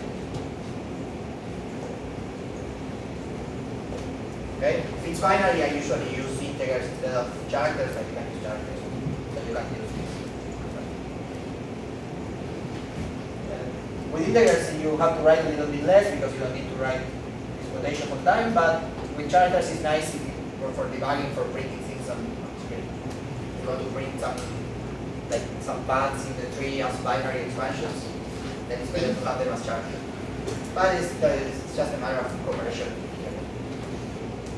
Okay, is it clear? So what we did with the tries and the strings and the words can be translated into the regular range minimum query problem solved with symmetries. Okay? The only difference is that the tree and even the array, we build it as a trie of binary expansions instead of the regular tree we build with over an array that we keep tree or with pointers over. Okay? The good thing is that if we have, so this means we can also do the following. So suppose you have range minimum query of an array, but the array is bigger than whatever fits in memory. So let's say an array of 2 to the 64 possible positions, so every possible 64-bit integer. Of course, you won't do this with the regular segment tree because your regular segment tree allocates memory for all the nodes at the beginning. Usually. Okay? But here you can do it virtually. So if you, of course, you cannot assign values to 2 to the 64 different integers. But suppose let's say the program says, okay, every value starts at 0, and I give you queries, and some queries say, okay, put this value associate this value with this integer, and then some range minimum queries. Let's say. Okay, so most of the values we have a 0 default for all the values, and then we start modifying some and querying some. So the way to solve that with regular symmetry is to do some coordinate compression at the beginning to map everything into smaller values and then do a segment tree over those smaller values. But this does everything together. Right? We can say, oh, okay, let's do an array of 2 to the 64 values. Who cares? Because we don't really have it in memory. We only have the part of the tree and the part of the array that we need. Okay? And in this case, it works good because we know how to calculate minimum from this default value. We have to have some care with that. Right? Because we know that the minimum of 0 is 0, so everything works well with default values. In general, if you are going to do this, of having a virtual array, we have to be careful that the default for the minimum or for any recursive value that we calculate for this recursive data, the default has to match the default for the values that it has below. Okay? In general, it's going to be easy. We're going to be either 0 or 1, depending on what this is minimum or GCD or whatever. Okay?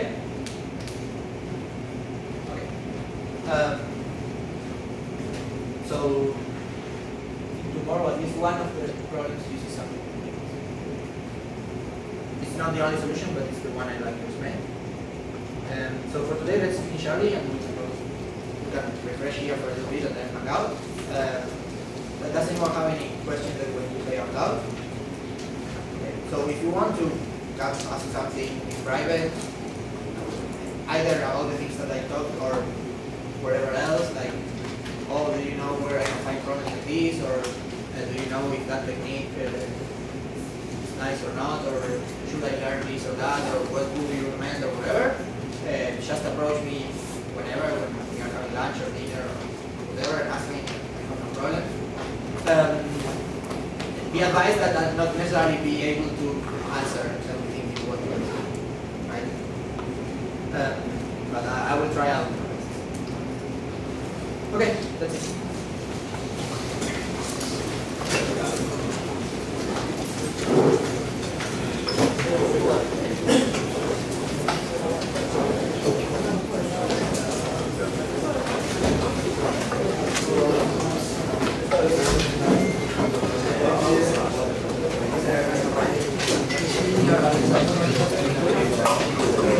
Well, actually,